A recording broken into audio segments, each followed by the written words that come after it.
জামাল যদি ঘরে ড্রাগন কি নামটাও ড্রাগন কিসের জন্য হয়েছে?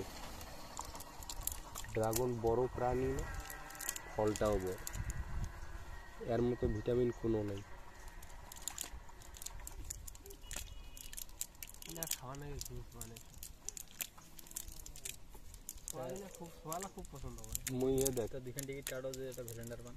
বিগত কয়েক বছর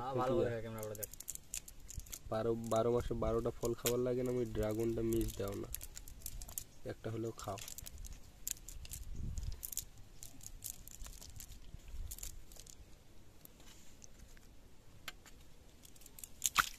ও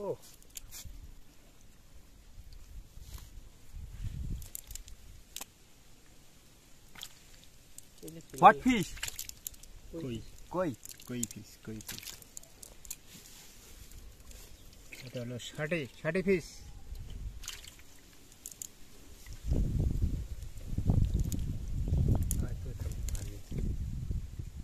পানির ভিতরে সেই তোমার এখানে 38 মিলিয়ন গেছে।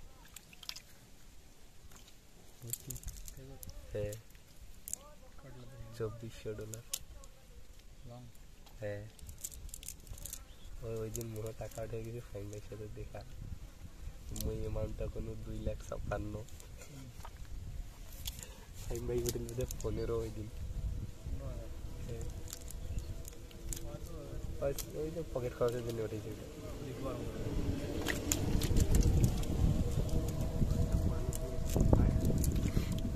ফাইন ভাই তোমার পায়নি?